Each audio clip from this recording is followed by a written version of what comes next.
దేశేన సారితా శిష్యసంతతి తత్కృపాసారవేదేన గురుచిత్పదామచ్యుతం. అనేక విధములకు ఉపాయములచే శిష్య పరంపరా సమూహమును గురుదేవుడు ఉద్ధరించుచున్నాడు. ఏడాపల్లా రాపితే అర్థమవుతుంది. అది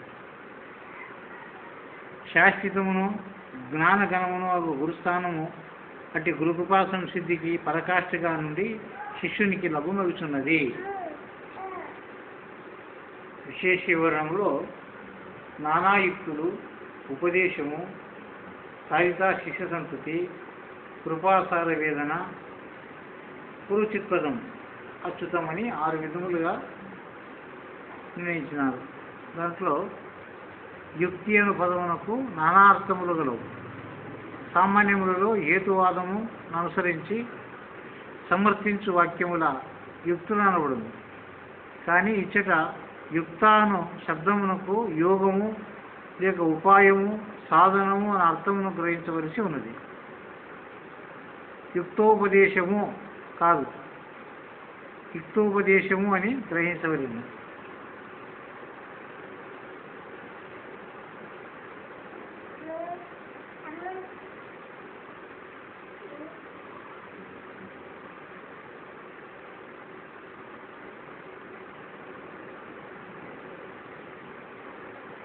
యుక్తాను పదమునకు ధ్యానము, లేనిది లభించుట,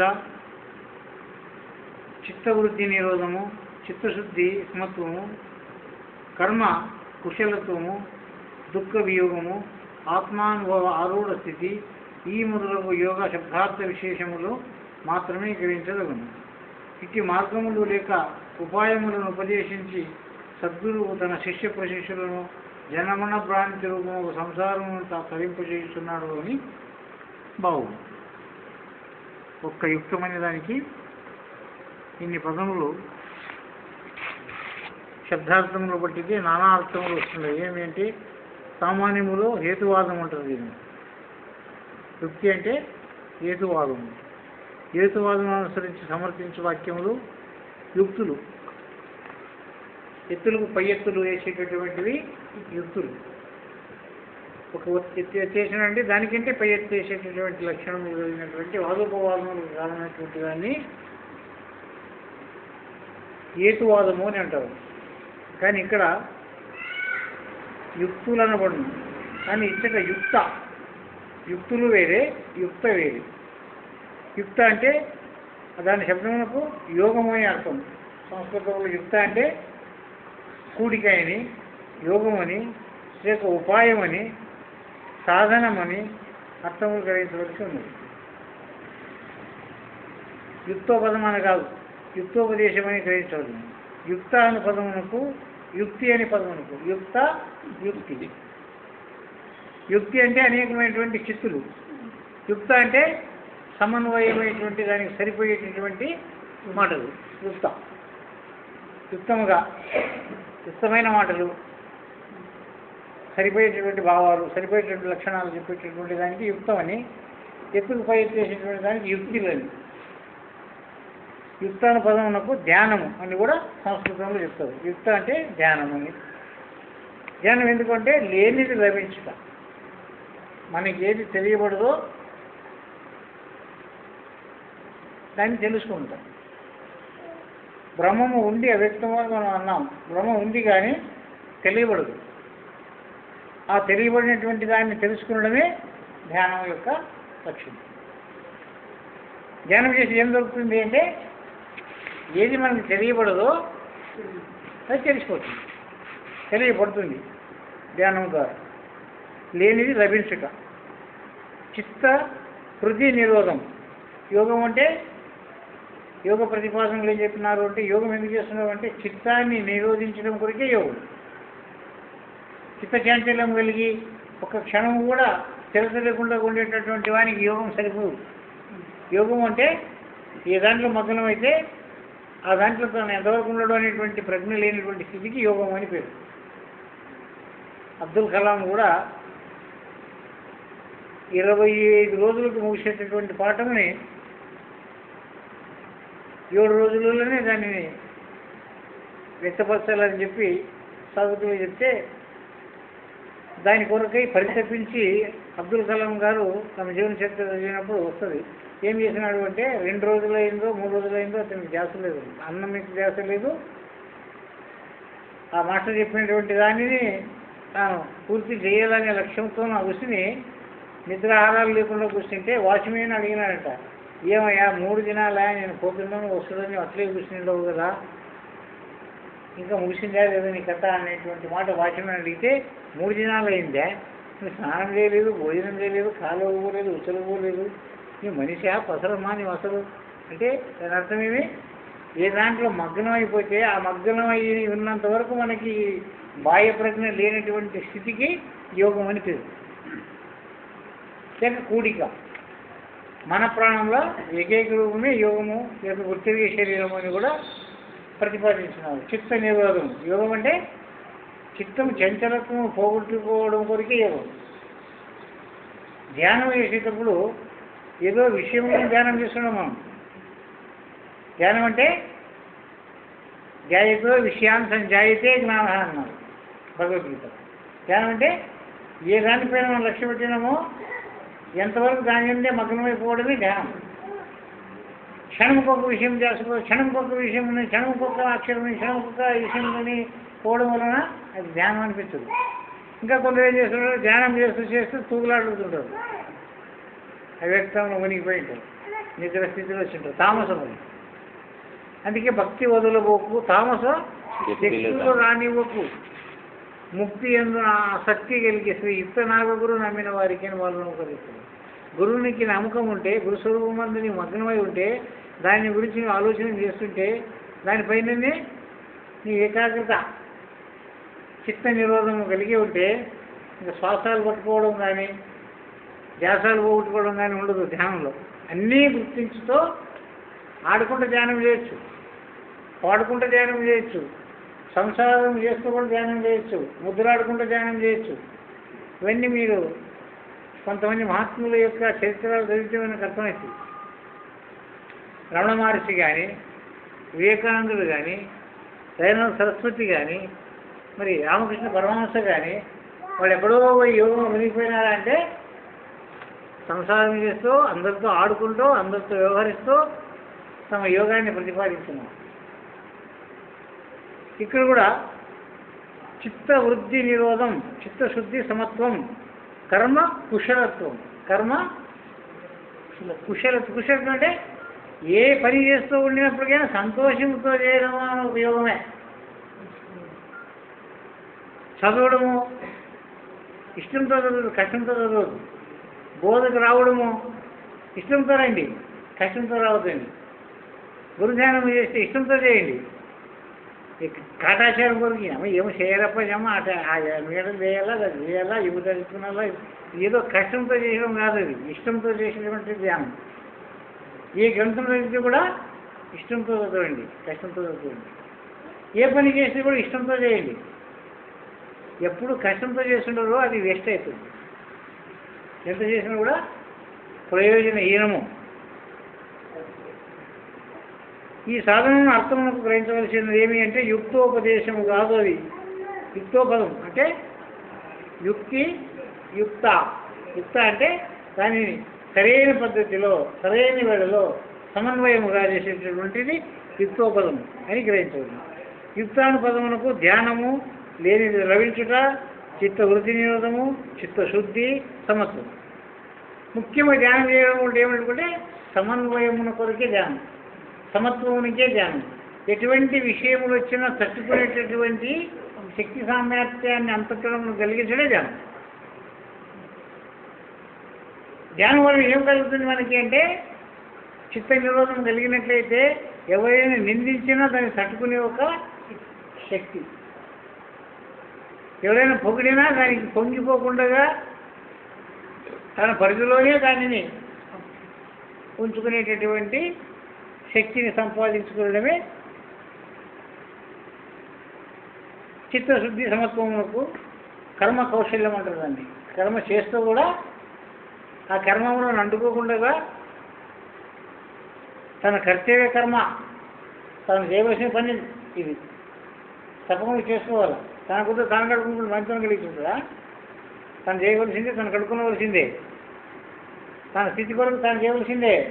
ఎవరి కొరకో చేయడం కాదు, ఏదో దొరుకుతుందని చేయడం కాదు ధ్యానం, ఏదో దొరుకుతుందని చేయడం కాదు పూజ, ఏమో సంపాదించుకునే దాని కొరకు కాదు. ఎందుకొరకు? తన కర్తవ్యం. అది ఏం తన కర్తవ్యం? మానవ కర్తవ్యం. ఎందుకంటే పశువులు మాట్లాడుకో, పశువులు పూజలు చేసుకో, పశువులు విచారాలు చేసుకో, పశువులు సంఘం లేవు.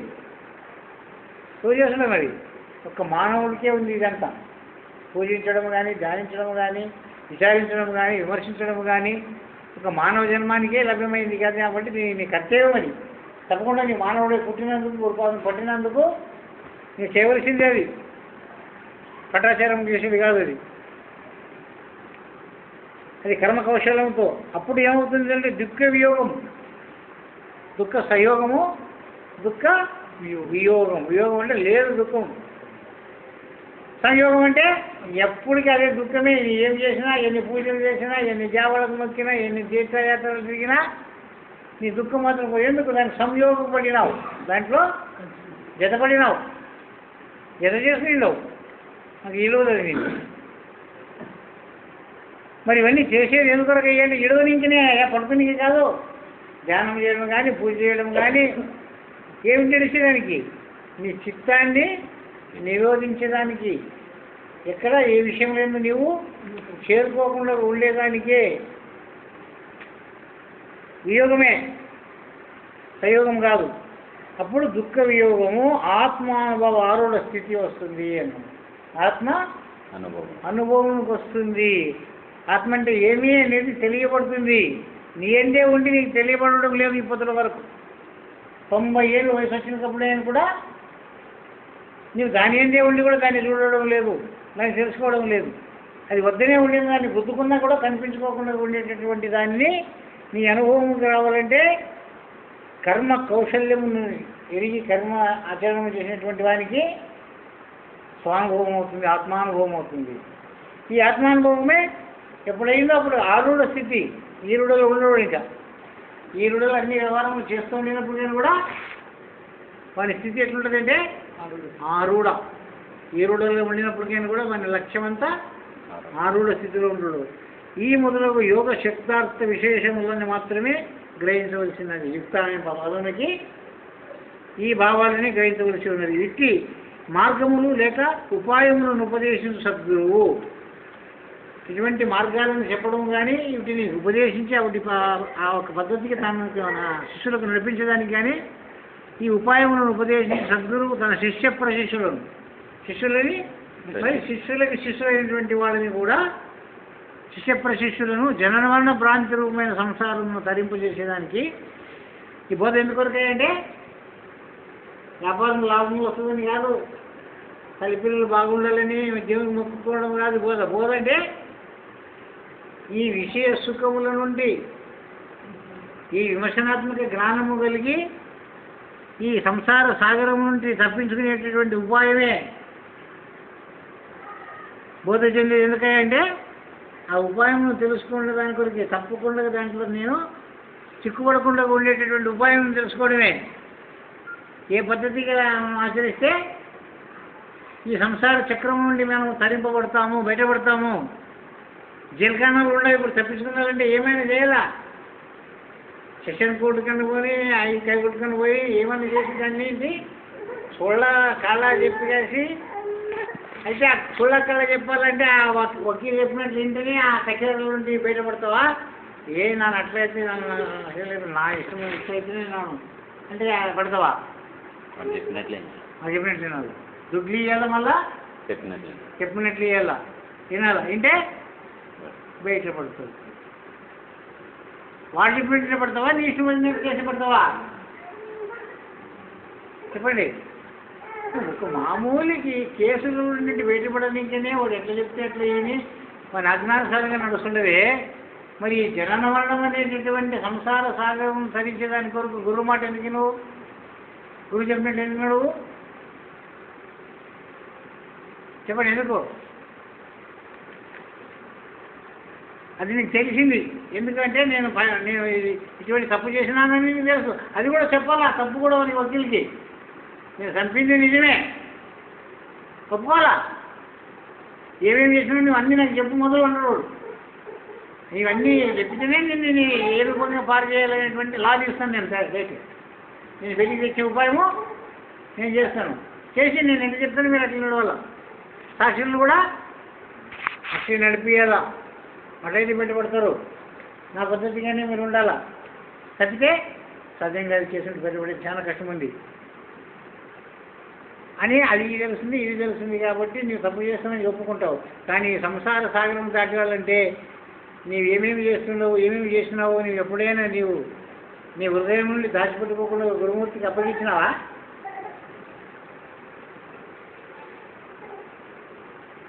ఎట్లప్ప తను ఎట్లా ఇయ్యాల, గురువునికి మనసు ఎట్లా ఇయ్యాలా?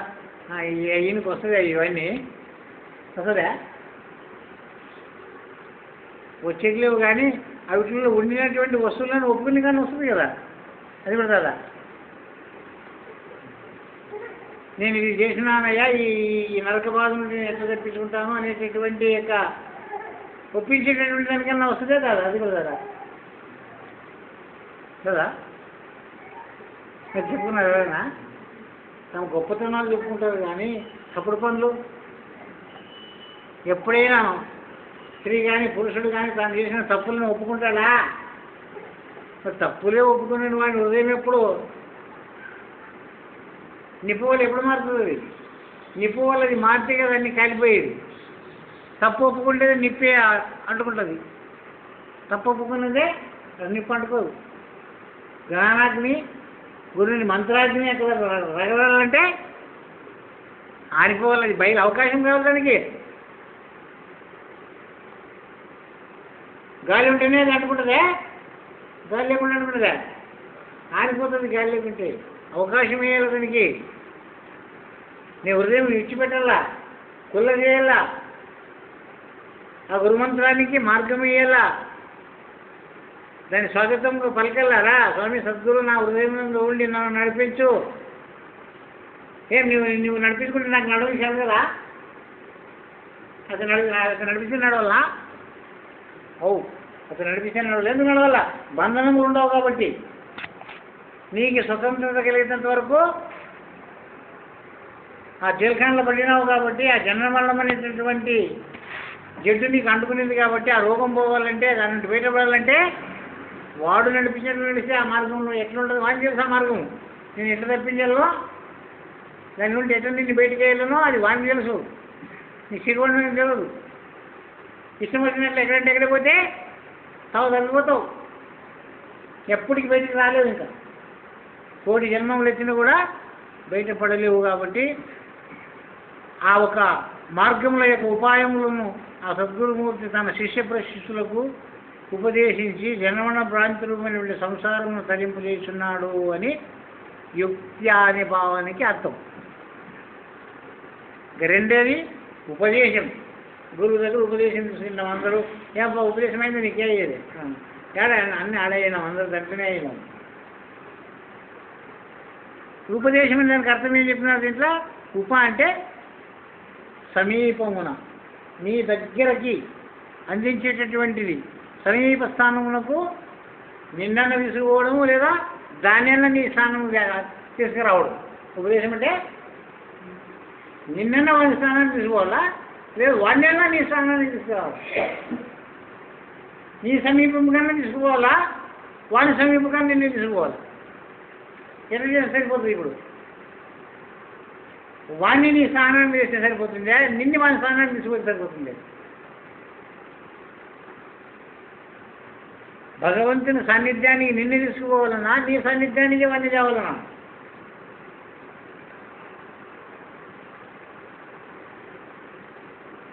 అందుకే పరిపూర్ణ గురుడు అంటాడు, నీ తరమా ఆ పరమాత్మని నీ స్వస్థానాన్ని తీసుకొని వస్తాను రా అన్నాడు. హస్తనస్త సంయోగం చేసి బ్రహ్మాండము నుండి పిండాండము వరకు దానిని తీసుకొని వస్తుంటాడు.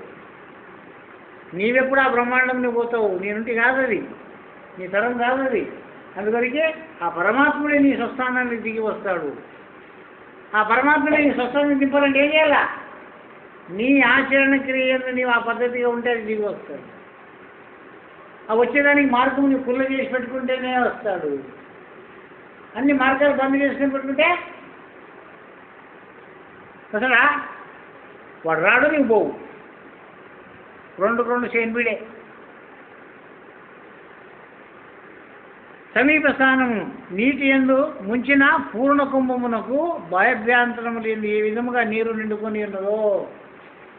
ఒక కుండని నీళ్ళల్లో ముంచినప్పుడు కుండలో నీళ్ళుండవి, కుండ బయటలో నీళ్ళుండవి. నీళ్ళని ఎడిసి కుండ ఏమైనా ఉందే? సంపూర్ణము నీళ్ళలో కుండ నీళ్ళు ముంచినప్పుడు కుండలో నీళ్ళుండవే, నీళ్ళలో కుండ ఉంది. అయ్యా ఏమన్నాను ఇప్పుడు దాన్ని? అందుకే దాన్ని ఏమన్నారు? అంతర్బాహ్యచ్చ సర్వత్ర. అంతరమున బాహ్యము. అంతర్బాహ్యం అంటే ఏమని అర్థం? ఇప్పుడు ఏ పరమాత్మ అయితే ఉందో నీ అంతరమును కూడా అదే ఉంది, నీ బాహ్యమును కూడా అదే ఉంది. నీ లోపల బయట కూడా సర్వత్రత నిండుకొని ఉండేది. దానిని ఏమన్నారు? నీటిలో ముంచిన పూర్ణ కుంభమును బాధ్యాంతరం నుండి ఏ విధంగా నిండుకొని ఉన్నదో దేహము యొక్క చర్మమును, ఇది దేహం, ఈ దేహమునకు చర్మం ఏ విధముగా అవకాశ రూపముగా కప్పుకొని ఉందో అట్లా పరమాత్మనికి ఆకాశం అనేటువంటిది అవకాశ రూపంగా కప్పుకొని ఉంది. నీ పిండాండమునకు ఆవరణ రూపకంగా ఈ చర్మం అనే వ్యానం ఏ రూపకంగా ధారణమై ఉందో ఆ బ్రహ్మాండమునందు ఆ పరమాత్మనికి ఆకాశం అనేటటువంటి ఆవరణము వ్యాన రూపకంగా కప్పి ఉన్నది.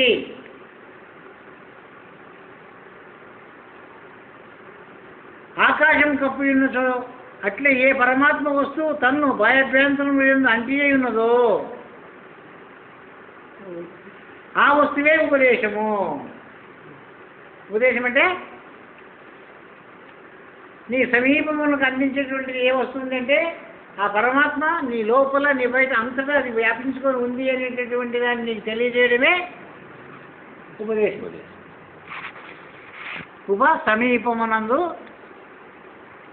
దేశము అంటే దేశకాల వస్తువులకు అతీతంగా ఈ యొక్క దాని అంటే కాలాలు వచ్చిపోతుంది.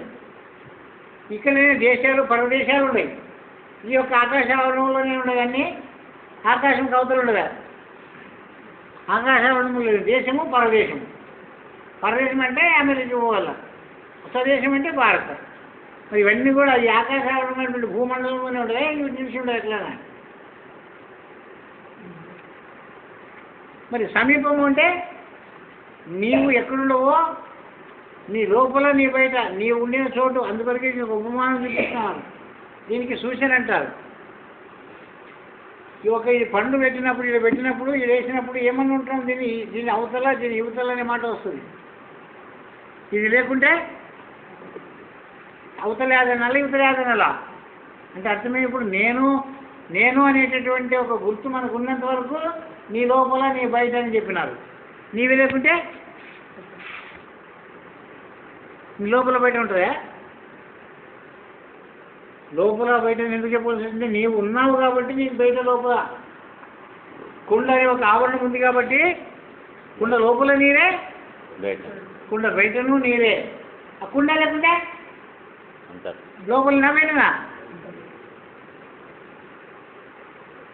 బాహ్యాభ్యంతరములు ఏందో అంటే ఉన్నదో ఆ వస్తువే ఉపదేశం. ఆ వస్తువు యొక్క స్థాన స్వరూప స్వభావం.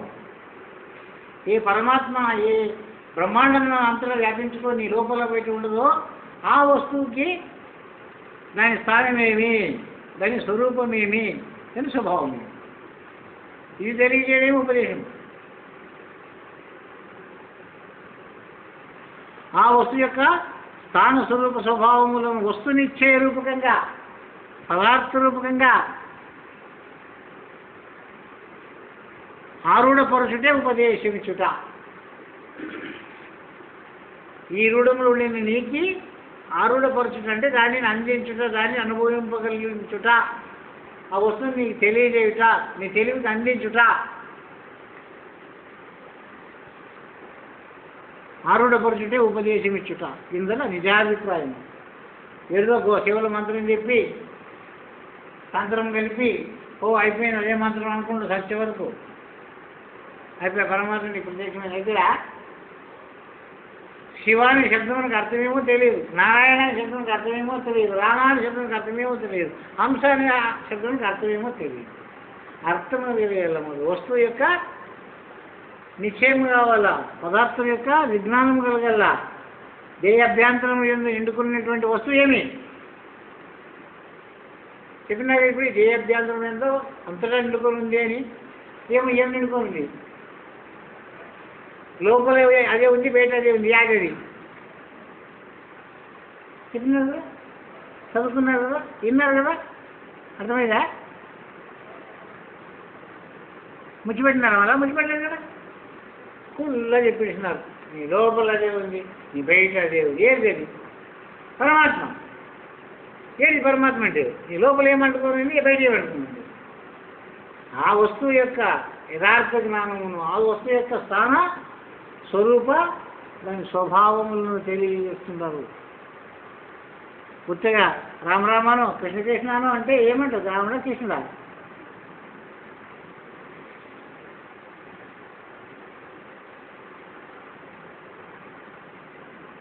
ఆ వస్తువు ఉపదేశం, ఆ వస్తువు యొక్క స్థాన వస్తు నిశ్చయం రూపకంగా ఆరుఢపరచుడు ఉపదేశం ఇచ్చుట ఇందులో నిజాభిప్రాయము.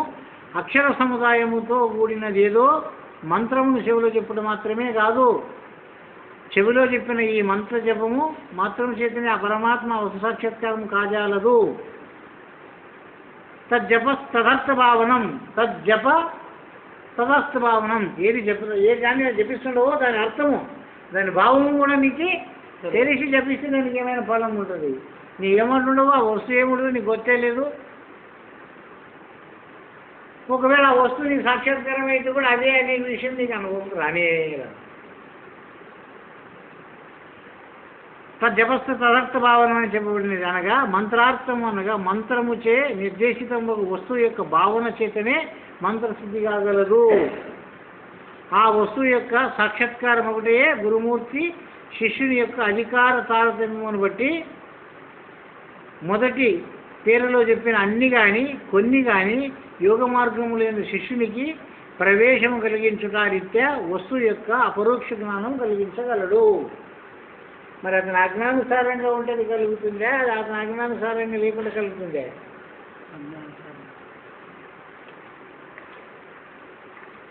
ఇక మూడవది తారిత శిష్య సంతతి. తారిత తరించినటువంటి శిష్య సంతతి. శిష్య సంతతి అనగా శిష్య ప్రశిష్యులందరూ అని అర్థము, అనగా శిష్యుల యొక్క శిష్యులు అని అర్థము. సంతతి అనే శబ్దమునకు పుత్ర పౌత్ర ప్రపౌత్రులు ఎట్లా అన్వయము అట్లే 3 తరముల శిష్య ప్రశిష్యులు శిష్య సంతతి అనే శబ్దమునకు అన్వయింపదగును. అదే విధముగా గురు శబ్దమునకు సుగురు, పరమగురు, పరమేష్ఠి గురు అను వర్గత్రయమును అర్థముగా గ్రహించవలను.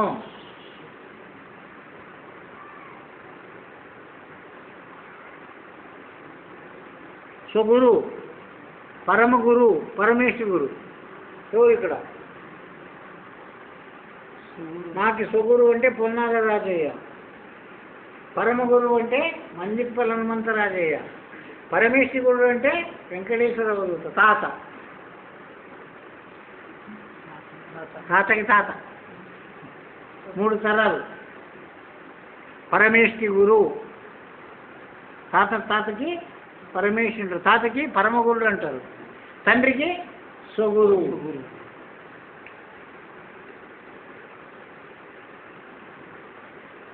అదేవిధంగా గురు శబ్దమునకు స్వగురు, పరమగురు, పరమేష్ఠి గురువును మంత్రత్రయమును అర్థముగా గ్రహించవలను. ఆత్మైవాను పుత్రానా మాసి అన్నప్పుడు ఒక గురు సత్తయే అవిచ్ఛిన్న ధారాయికముగా గురు శిష్యుల యందు ప్రసారమగుచుండును. తరతరాల నుండి ఆ గురు శబ్దము గురు సంతతి యందు ఆ ఒకే మంత్రమే పరిణామం చెందుకుంటూ వచ్చిందే, వేరే మంత్రం చెప్పుకుంటూ వచ్చినారా? వెంకటేశ్వర ఉదూత ఈ మంత్రాన్ని స్థితి చేసినాడు, దానిని మందిపల హనుమంతరాజయోగికి బోధిస్తే, మందిపల హనుమంతరాజయోగి పొన్నాల రాజయోగికి బోధిస్తే, పొన్నాల రాజయోగి మాకు బోధిస్తే, మీకు బోధిస్తే ఇది గురు సంతతిగా గురు పరంపరగా వచ్చింది ఒకటేనా? కొన్నాళ్ళు రాజయ్యకు గుణము, మందిపురమంత రాజయ్యకు గుణము, వెంకటేశ్వర దూతుకు గుణము ఉంటుందే, మాకు గుణము, మరి మీకు గుణము ఉండేదని సత్యమా? శిష్య ప్రశిష్యులు శిష్య సంతతి అనే శబ్దములకు అన్వయింపదగు. అదేవిధంగా గురు శబ్దమునకు సుగురు, పరమగురు, పరమేశ్వర గురు అను మంత్రత్రయములు వర్గత్రయమును అర్థంగా గ్రహింపబడును. ఆత్మీయవాన్ పుత్రానామాసి అన్నప్పుడు ఒక గురు సత్తయే అవిచ్ఛిన్న ధారాయికముగా గురు శిష్యుల యందు ప్రసారమవుచుండును. కనుకనే గురువు తన శిష్య సంతతికి ప్రశిష్యులకందరికీ ప్రబోధ గావించి భ్రాంతిరహిత స్థితిని చేకూర్చున్న ధర్మము. శిష్యులను తన స్వగురువునే గాక పరమగురు, పరమేశ్వర గురువులను సేవించి సంశయ నివృత్తి గావించుకునవలెను. తన గురువునే గాక పరమగురు పరమేశ్వర గురువు సేవించి, తమ స్వగురువునే గాక పరమగురు, పరమేశ్వర గురువులను సేవించి సంశయ నిశ్చిత్తి గావించుకునవలెను. నివృత్తి గావించుకున్నారు. ఎందుకంటే వాళ్ళు రాసినటువంటివి కూడా పరంపరగా వచ్చినావు కదా. పొన్నాల రాజు రాసినటువంటి నిజ ప్రబోధ విధానం ఉంది, మందిపరమంత రాజు వాక్యత్రయం ఉంది, మరి వెంకటేశ్వర ఉదతో చేసినటువంటి సద్గురు చారిత్రం ఉంది. మరి వీటిని కూడా మీరు పరిశీలన చేసి ముగ్గురు ఒక్కొక్కరు ఒక్కొక్క రకంగా బోధ చెప్పుకుంటూ వచ్చినప్పటికైనా మంత్రం మాత్రం ఒకటే చెప్పినారు. వారి వారి అనుభవాలు వేరువేరుగా చెప్పినప్పటికైనా ఏ గురువు తమ స్వానుభవాలు ఒక్క గురువుకే శిష్యులైన కూడా ఒకే నమూనా ఉంది ఉండదు.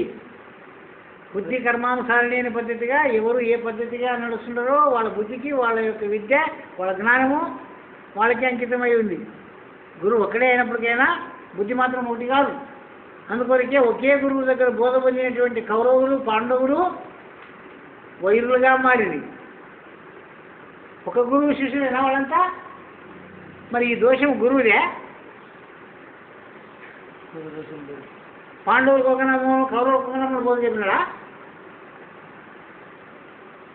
ద్రోణాచార్య చెప్పినటువంటి బోధ కౌరవులకు ఒక నమూను, పాండవులకు ఒక నమూను చెప్పినాడా? అందరికి ఒక నమూను చెప్పినాడా? మరి అందరికి ఒకే నమూను చెప్పినప్పుడు వీళ్ళెందుకు ధర్మ పరివర్తనలు లేవి, వాళ్ళెందుకు కర్మ పరివర్తనలు లేవి? అంటే వాడి వాడి బుద్ధేనా? అందుకే దాన్ని ఏమన్నారు? బుద్ధి ఈ కర్మానుసారంగానే నడిపిస్తుంది. అది గురువు అజ్ఞానుసారంగా నడవదు. మీ బుద్ధిలో ఎట్లుంటుందంటే మీ కర్మానుసారంగానే మిమ్మల్ని ఇక్కొని పోతుంది. అది ఎట్లా ఇక్కొని పోతే మీరు అట్లా పోతుంటారే కానీ దానిని తప్పించి దానిని వదిలించి నీ స్వశక్తి చేత స్వగురువు మర్యాద అనేటువంటి పద్ధతికి నీ బుద్ధిని తిప్పుతావా, నీ కర్మనాశనం అయిపోతుంది. ఆ కర్మనాశనం నీవే చేసుకోవాలా, వచ్చి ఎవరైనా గురువు నాశనం చేయాలా? ఇప్పుడు ఏదో ఒక షటం ఉంది, నీకు బోధ తీసుకున్నావు, గురువు గారు ఈ రూపంగా నడవాలా, ఈ రూపంగా ఆశ్రమంకి రావాలని చెప్పినారు, ఇక్కడ పోవాలని చెప్పేటువంటి టైం అయ్యింది, పోవాలనుకుంటుంది. నీ బుద్ధి ఏమంటుంది? కర్మానుసారంగా అక్కడ లంజంటికి పోదామంటుంది. మరి ఇప్పుడు దానిని మానుకొని గురువింటికి వస్తావా, లంజంటికి పోతావా? ఇప్పుడు తప్పు చేయని వాళ్ళు ఎవరు లేరు కదా. వేమనార్యులు కూడా తప్పులు చేసేది, వాల్మీకులు కూడా తప్పులు చేసి గురువు దీక్షను పొందిన తర్వాత తమ తప్పును తిద్దుకొని మార్గములను బదిలించుకుని అదే మార్గం అట్లా పడుకుని పోయిరే. మార్గాన్వయాయులు కావాలన్నా మార్గాన్ని మార్చుకున్నా మళ్ళీ అదే మాటలనే ఉండాలన్నా. యాటంటే మొదలాటన్నా యశజ్ఞానం వేసిందో గోడ దాటితే ఇదే సందో అనేటువంటి స్థితి ఉండాలన్నా. అట్లుంటే ఎంత గొప్ప గురువు దగ్గర ఉన్న ధర్మం తెలుసుకుని కూడా ఆ వాళ్ళకి ఎంత కూడా ఏడ వేసుకోకుండా అదే ఉంటుంది. మరి ఎప్పుడు పోతుంది నీదికి?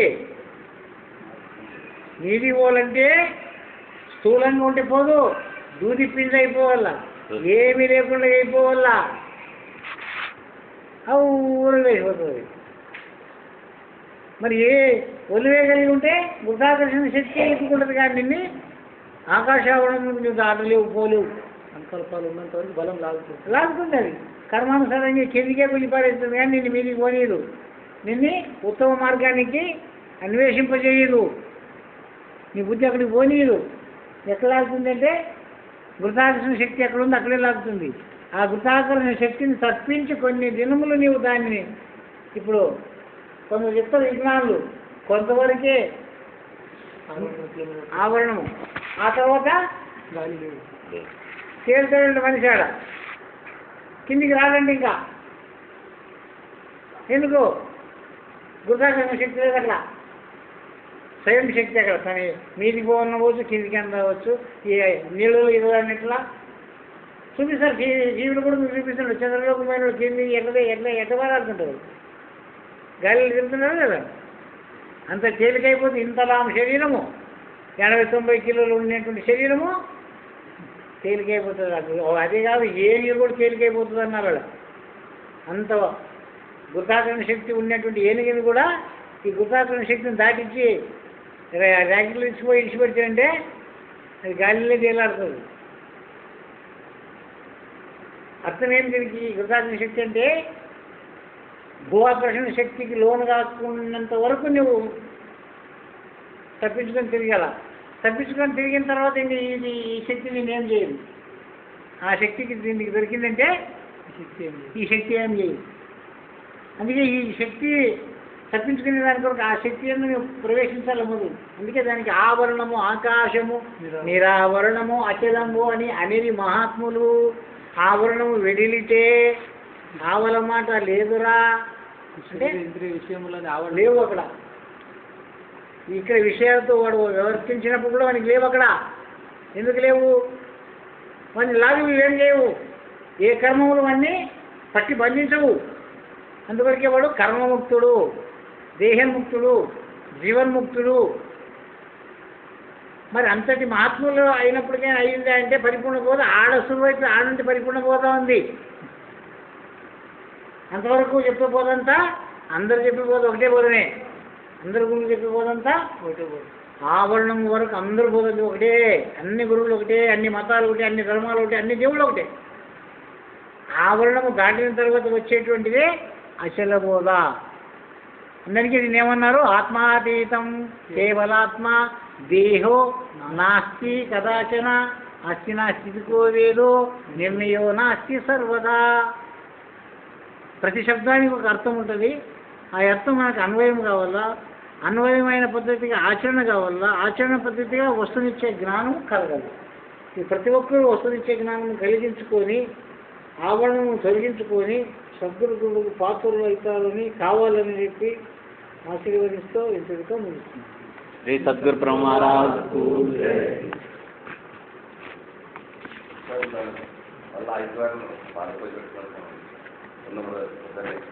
పున్నం